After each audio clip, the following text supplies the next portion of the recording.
بسم اللہ الرحمن الرحیم۔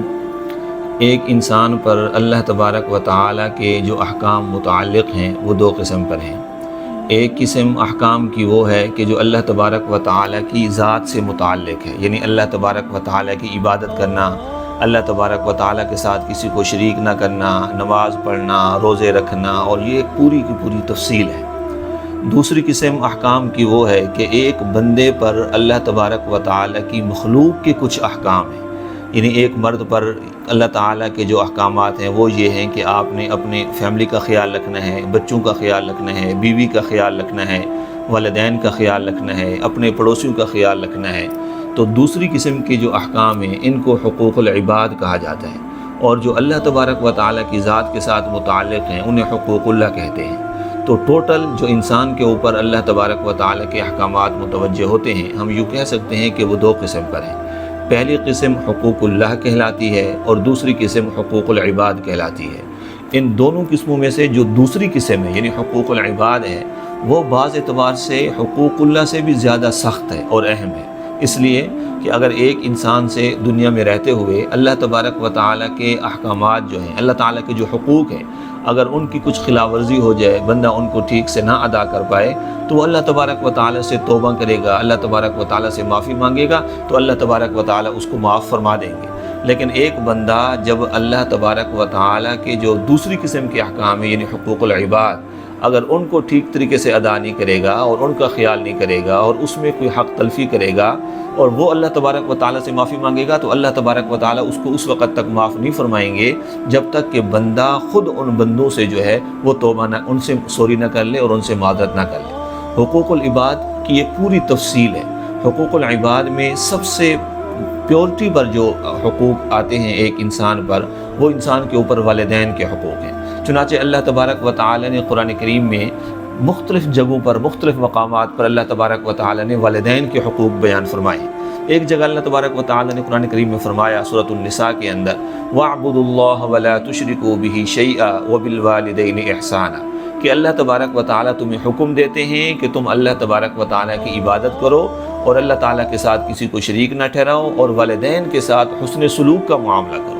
اور سورۃ بنی اسرائیل میں اللہ تعالیٰ فرماتے ہیں کہ وَقَضَىٰ رَبُّكَ أَلَّا تَعْبُدُوا إِلَّا إِيَّاهُ وَبِالْوَالِدَيْنِ إِحْسَانًا، تمہارا رب تمہیں حکم دیتا ہے کہ تم اللہ کے علاوہ اور کسی کی عبادت نہ کرو اور والدین کے ساتھ حسن سلوک کرو، اور خاص طور پہ اگر والدین بوڑھے ہو جائیں تو پھر ان کے ساتھ ان کو اف تک نہ کہو، اور پوری جو ہے نا وہ اس کی ڈیٹیل ہے۔ سورۃ العنکبوت میں اللہ تبارک و تعالیٰ فرماتے ہیں وَوَصَّيْنَا الْإِنسَانَ بِوَالِدَيْهِ حُسْنًا، کہ ہم نے انسان کو یہ وصیت کی ہے، یہ تاکید کی ہے کہ تم والدین کے ساتھ صلہ رحمی کرو اور ان کے حقوق کا خیال رکھو۔ چنانچہ رسول اللہ صلی اللہ تعالیٰ علیہ وسلم سے ایک مرتبہ ایک صحابی نے پوچھا کہ یا رسول اللہ تبارک و تعالیٰ کو انسان کا کون سا ایسا عمل ہے جو سب سے زیادہ محبوب ہے؟ رسول اللہ صلی اللہ علیہ وسلم نے فرمایا کہ نماز اپنے وقت پہ پڑھنا یہ اللہ تعالیٰ کو بہت محبوب ہے۔ اس نے پوچھا یا رسول اللہ اس کے بعد کون سا ایسا عمل ہے جو اللہ تعالیٰ کو بہت محبوب ہے؟ تو نبی کریم صلی اللہ علیہ وسلم نے فرمایا کہ والدین کے ساتھ حسن سلوک کرنا،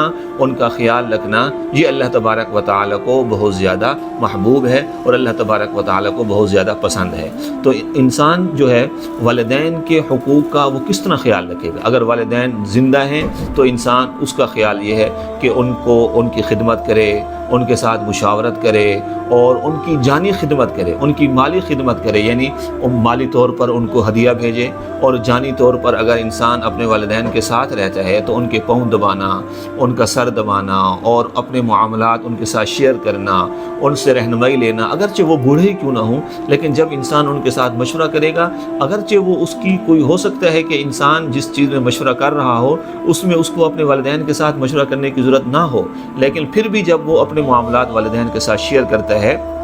تو والدین خوش ہوتے ہیں اور انسان کو دعا دیتے ہیں۔ اور یاد رکھیے کہ والدین کی جو دعا ہے یہ انسان کے لیے انتہائی بڑی قیمتی چیز ہے، بہت بڑا سرمایہ ہے، اور اگر والدین جو ہیں، والدین کی جو ناراضگی ہے، یہ انسان کے لیے بہت بڑی محرومی اور بہت بڑی بدبختی کا ذریعہ ہے۔ چنانچہ نبی کریم صلی اللہ علیہ وسلم نے ایک موقع پر ارشاد فرمایا کہ تباہ و برباد ہو جائے وہ شخص، حضرت جبرائیل امین نے بلکہ فرمایا، اور نبی کریم صلی اللہ علیہ وسلم نے اس پر آمین فرمایا۔ انہوں نے فرمایا، حضرت جبرائیل امین نے دعا کی کہ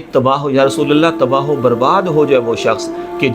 جس نے اپنی زندگی میں اپنے والدین کو پایا لیکن ان کی خدمت کر کے وہ جنت میں داخل نہیں ہو سکا۔ تو رسول اللہ صلی اللہ علیہ وسلم نے فرمایا آمین۔ تو بھائیوں اور دوستوں اور بزرگوں، والدین کے ساتھ صلہ رحمی کرنا یہ اللہ تبارک و تعالیٰ کا، نبی کریم صلی اللہ علیہ وسلم کا بہت واضح حکم ہے۔ اگر والدین دنیا کے اندر موجود نہیں ہیں اور وہ دنیا سے تشریف لے گئے ہیں تو ان کے ساتھ صلہ رحمی کی ترتیب یہ ہے کہ انسان ایک تو اپنے والدین کے لیے دعائے مغفرت کرے، اور دوسرا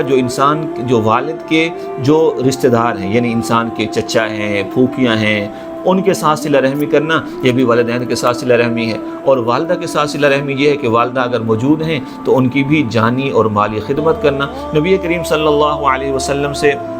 ایک موقع پر ایک آدمی نے پوچھا، ایک صحابی نے پوچھا کہ یا رسول اللہ میرے اوپر سب سے زیادہ کس کا حق ہے؟ حضور صلی اللہ علیہ وسلم نے فرمایا امک، تمہاری ماں کا حق ہے۔ حضور رسول اللہ پھر پوچھا، رسول اللہ اس کے بعد پھر کس کا حق ہے؟ حضور نے فرمایا تمہاری ماں کا حق ہے۔ پوچھا پھر کس کا حق ہے؟ حضور نے فرمایا تمہاری ماں کا حق ہے، اور چوتھی مرتبہ جا کے حضور نے فرمایا کہ تمہارے باپ کا حق ہے۔ تو والد کا حق اپنی جگہ ہے اور والدہ کا حق اپنی جگہ ہے، تو والدین کے ساتھ صلہ رحمی کرنا، یہ والدین کی دعائیں لینا، یہ انسان کے لیے بہت قیمتی چیز ہے۔ ہمیں چاہیے کہ ہم اپنے والدین کے ساتھ صلہ رحمی کریں۔ جزاکم اللہ تعالی۔